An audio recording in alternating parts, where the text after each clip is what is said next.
Assalamualaikum warahmatullahi wabarakatuh.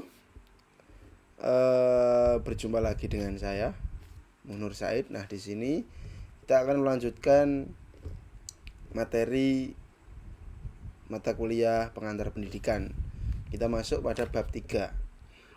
Nah, bab 3 itu tentang landasan dan asas-asas pendidikan serta penerapannya. Nah, dalam bab ini ada dua poin penting. Dua poin penting. Yang pertama itu ada landasan pendidikan dan asas-asas pokok pendidikan. Nah, coba kita bahas poin pertama dulu. Yang pertama ada landasan pendidikan. Nah, landasan pendidikan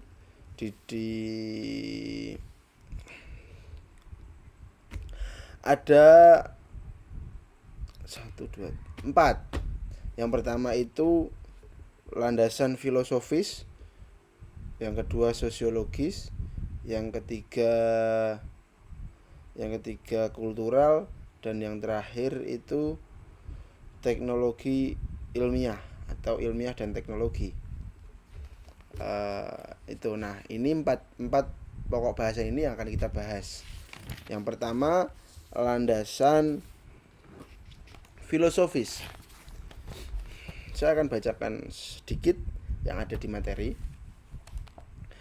Landasan filosofis merupakan landasan yang berkaitan dengan makna atau hakikat pendidikan, yang berusaha menelaah masalah-masalah pokok seperti apakah pendidikan itu, mengapa pendidikan itu diperlukan, apa yang seharusnya menjadi tujuannya, dan sebagainya.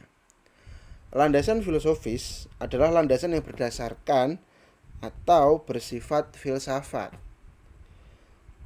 Kata filsafat bersumber dari bahasa Yunani, yaitu philein berarti mencintai, dan sophos atau sophis berarti hikmah, arif, dan konseptual yang menghasilkan konsepsi-konsepsi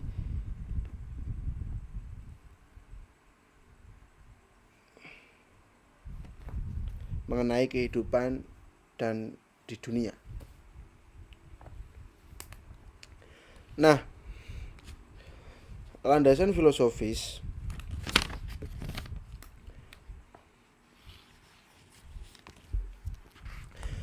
terdapat kaitan yang erat antara pendidikan dan filsafat, karena filsafat mencoba merumuskan citra tentang manusia dan masyarakat.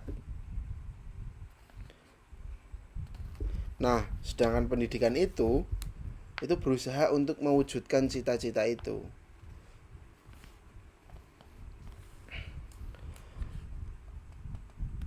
Kemudian di sini dijelaskan bahwa filsafat pendidikan berupaya menjawab secara kritis dan mendasar berbagai pertanyaan pokok sekitar pendidikan, seperti apa, mengapa, kemana, kapan, di mana, bagaimana, dan sebagainya dari pendidikan itu.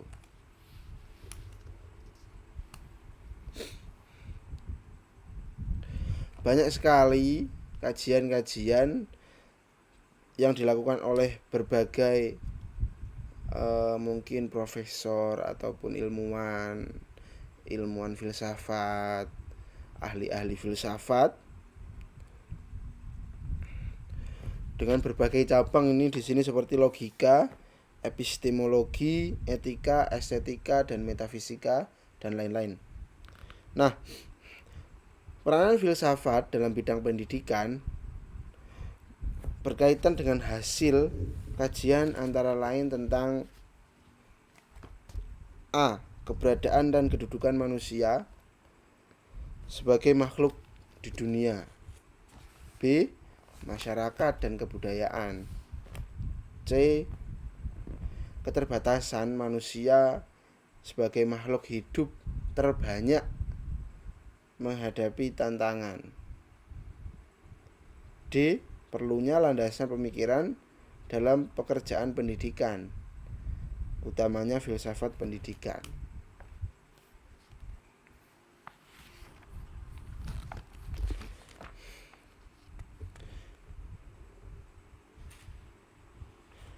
Nah,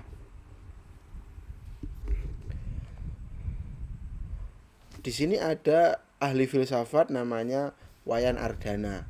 Nah, Pak Wayan ini mengemukakan bahwa aliran-aliran filsafat itu ada banyak aliran filsafat yang mempengaruhi pendidikan. Nah, itu antara lain ada A. Idealisme, B. Realisme, C. Perennialisme, D. Esensialisme, E. Pragmatisme atau progresivisme, dan E. Eksistensialisme. Itu. Nah, mungkin itu pembahasan poin tentang landasan filosofis. Kita masuk pada landasan sosiologis. Landasan sosiologis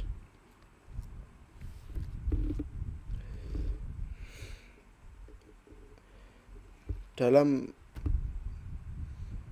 materi ini itu dijelaskan bahwa manusia selalu hidup berkelompok, karena memang manusia itu makhluk sosial. Sesuatu yang juga terdapat pada makhluk hidup lainnya, yakni hewan. Meskipun demikian, pengelompokan manusia jauh lebih rumit dari pengelompokan hewan.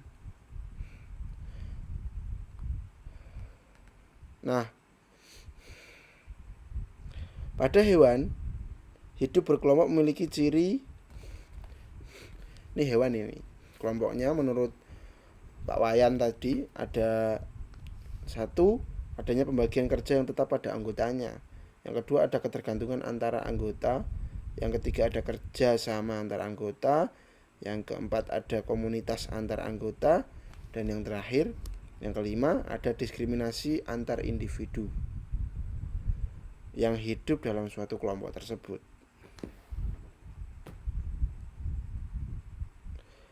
Kemudian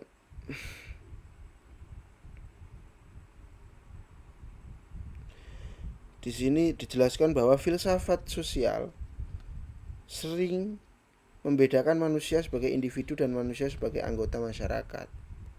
Pandangan aliran-aliran filsafat tentang realitas sosial itu berbeda-beda, sehingga dapat ditemukan bermacam-macam aliran filsafat sosial. Nah, pengertian sendiri tentang landasan sosiologis itu di sini dijelaskan bahwa kegiatan pendidikan merupakan suatu proses interaksi antara dua individu, bahkan dua generasi, yang memungkinkan generasi muda memperkembangkan diri atau mengembangkan diri lah kata-katanya. Kegiatan pendidikan yang sistematis terjadi di lembaga sekolah yang dengan sengaja dibentuk oleh masyarakat. Perhatian sosiologi pada kegiatan pendidikan semakin intensif dengan meningkatkan perhatian sosiologi pada kegiatan pendidikan tersebut. Maka lahirlah cabang sosiologi pendidikan. Nah, biasanya kalau anak IPS pasti ya, SMA itu ada sosiologi, pasti ada pelajaran itu.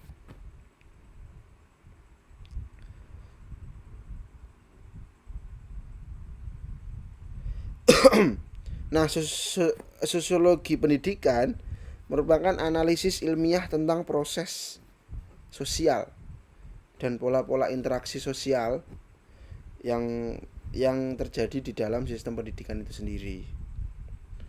Nah, ruang lingkup yang dipelajari oleh sosiologi pendidikan meliputi 4 bidang. Satu, ada hubungan sistem pendidikan dengan aspek masyarakat, hubungan kemanusiaan, pengaruh sekolah pada perilaku anggotanya, dan sekolah dalam komunitas.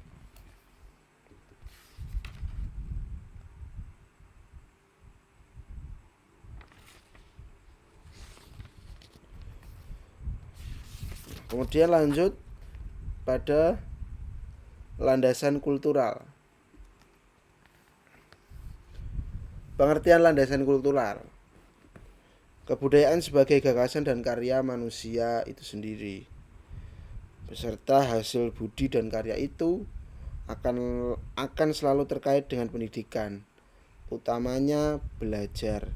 Kebudayaan dalam arti luas tersebut dapat berwujud ada ideal seperti ide, gagasan, nilai dan sebagainya. Kemudian kelakuan berpola dari manusia dalam masyarakat. Dan yang ketiga, fisik, yakni benda hasil karya manusia itu sendiri.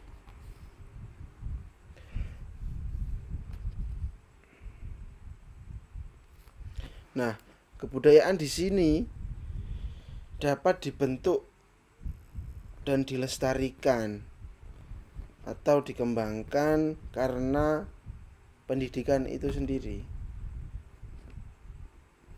Karena kalau kita dasarnya tidak berpendidikan, mungkin kita tidak punya budaya.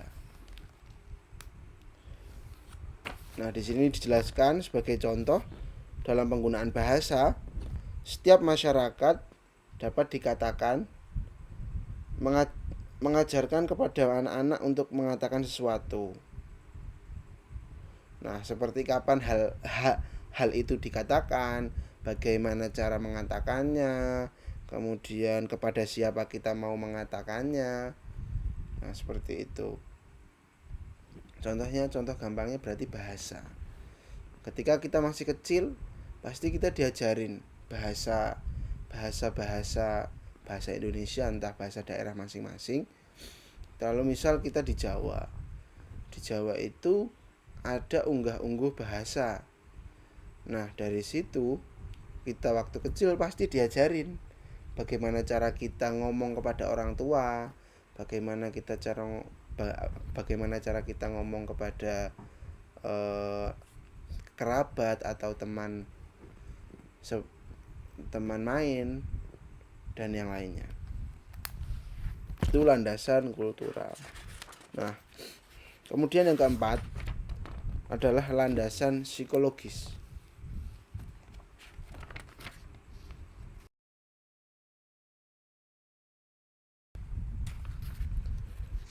Nah, landasan psikologis karena setiap proses pendidikan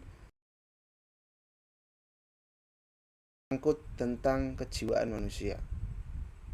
Nah, pengertian landasan psikologis di sini dijelaskan bahwa pemahaman peserta didik, utamanya yang berkaitan dengan aspek kejiwaan, merupakan salah satu kunci keberhasilan pendidikan.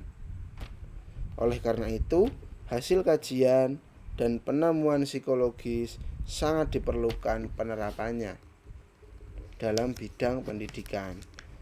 Umpama, pengetahuan tentang aspek-aspek pribadi, urutan dan ciri-ciri pertumbuhan, setiap aspek dan konsep tentang cara-cara paling tepat untuk mengembangkannya. Nah,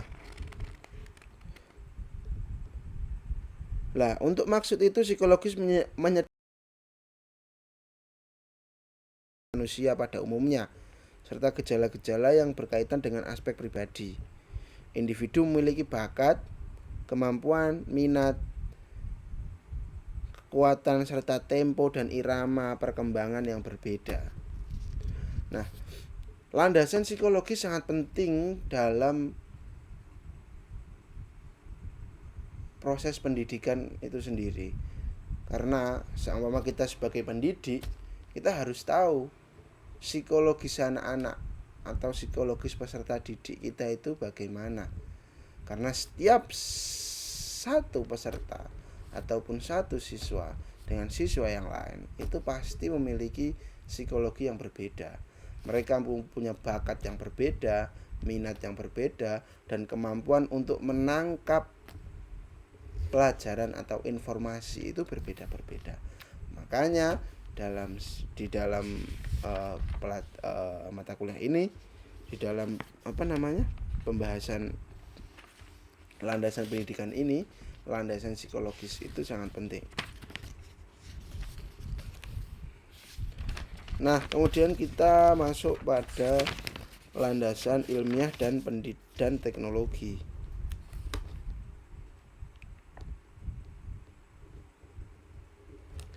Nah, dengan perkembangan ilmu teknologi yang semakin maju, semakin pesat, nah bidang pendidikan pun ikut terdampak akan hal itu.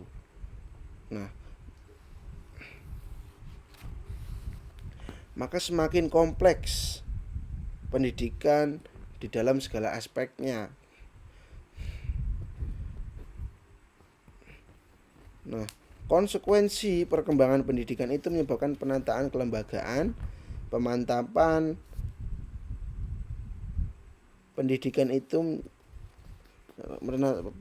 pemantapan struktur organisasi dan mekanisme kerja, pemantapan pengelolaan dan lain-lain haruslah dilakukan dengan manfaat iptek itu. Di dalam pengertian landasan ilmiah dan teknologi di sini dijelaskan bahwa terdapat beberapa istilah yang perlu dikaji agar jelas makna dan kedudukan masing-masing, yakni pengetahuan, ilmu pengetahuan, teknologi, serta istilah lain yang terkait dengannya. Pengetahuan adalah segala sesuatu yang diperoleh melalui berbagai cara penginderaan terhadap fakta atau penalaran, intuisi, wahyu. Pengetahuan yang memenuhi kriteria dari segi ontologis, epistemologis dan aksiologis secara konsekuen dan penuh disiplin biasa disebut ilmu atau ilmu pengetahuan. Berarti pengetahuan yang memenuhi kriteria dari segi ontologis itu ilmu pengetahuan. Kalau pengetahuan itu segala sesuatu yang diperoleh melalui berbagai cara penginderaan, entah itu melihat, merasa, mendengar, dan yang lain. Kemudian ilmiah atau keilmuan, sedangkan ahli disebut ilmuwan. Dengan demikian pengetahuan meliputi. Nah, dengan demikian pengetahuan meliputi berbagai cabang ilmu. Ada ilmu sosial dan ilmu-ilmu alam, humaniora, serta wahyu keagamaan.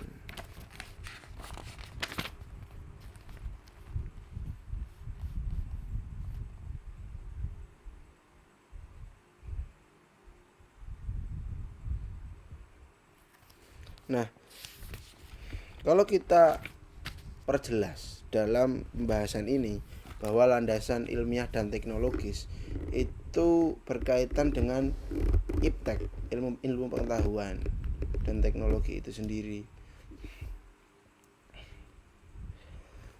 Di dalam proses pendidikan kita diwajibkan mau tidak mau harus mengikuti perkembangan teknologi itu sendiri. Karena hal ini menjadi tolak ukur bagaimana peserta didik itu dapat mengikuti pembelajaran secara atau sesuai dengan zamannya. Makanya semakin majunya perkembangan sekarang, nah semakin ditingkatkan proses pembelajaran atau proses pendidikan itu semakin banyak dan kompleks. Ada yang sekarang karena kemarin pandemi kita proses pembelajaran secara daring gitu. Sebenarnya kan itu apa ya, kalau pertama orang yang dengar mungkin itu nanti bisa ngerti nggak bagaimana. Nah, tapi itu dilakukan dan itu patut dicoba. Nah, mungkin nanti ke tahun kedepannya lagi pembelajaran mungkin sudah tidak seperti saat ini. Mungkin sudah menggunakan kamera di rumah, kita bangun tidur siap-siap terus kita langsung ngadep guru, di depan TV itu udah ada guru gitu. Mungkin kayak gitu. Nah, kemudian kita masuk pada poin utama yang kedua, yaitu 20 menit, yaitu asas-asas atau pokok pendidikan. Asas-asas pokok pendidikan. Asas pendidikan merupakan suatu kebenaran yang menjadi dasar atau tumpukan berpikir, baik pada tahap perencanaan maupun pelaksanaan pendidikan.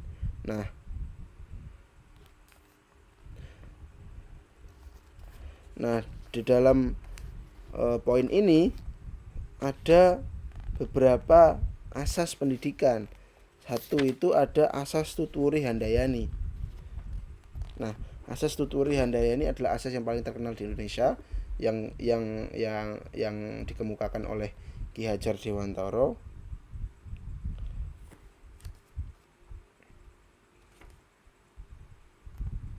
Nah, sebagai asas pertama, Tuturi Handayani merupakan inti dari sistem Among dari perguruan itu.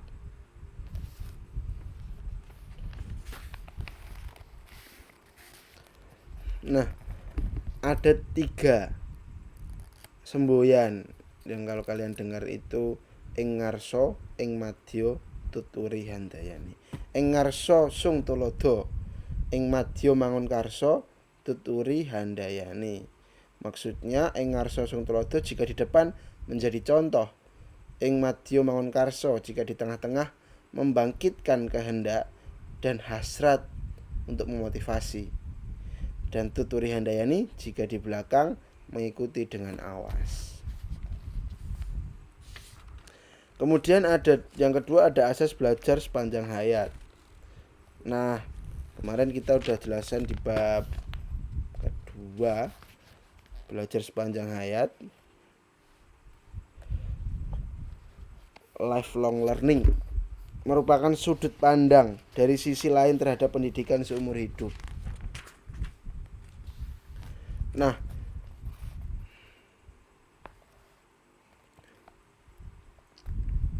definisi kerja yakni pendidikan seumur hidup adalah pendidikan yang harus 1. Meliputi seluruh hidup setiap individu. Yang kedua, mengarah kepada pembentukan, pembaruan, peningkatan, dan penyempurnaan secara sistematis pengetahuan, keterampilan, dan sikap yang meningkatkan kondisi hidupnya. Nah, yang ketiga, tujuan akhirnya adalah pengembangan penyadaran diri. Yang keempat, meningkatkan kemampuan dan motivasi untuk belajar mandiri. Yang kelima, mengakui kontribusi dari semua pengaruh pendidikan yang mungkin terjadi. Yang ketiga, ada asas kemandirian dalam belajar. Nah, asas ini memiliki perwujudan akan menempatkan guru dalam peran utama sebagai fasilitator dan motivator di samping peran lain. Nah, asas kemandirian dalam belajar.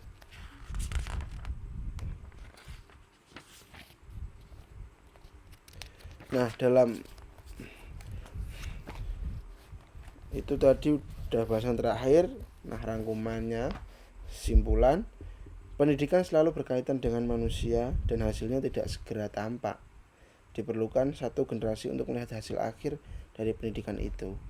Oleh karena itu, apabila terjadi suatu kekeliruan yang berakibat kegagalan, pada umumnya sudah terlambat untuk memperbaikinya. Kenyataan ini menuntut agar pendidikan itu dirancang dan dilaksanakan secermat mungkin dengan memperhatikan jumlah landasan dan asas pendidikan. Nah, terima kasih. Assalamualaikum warahmatullahi wabarakatuh.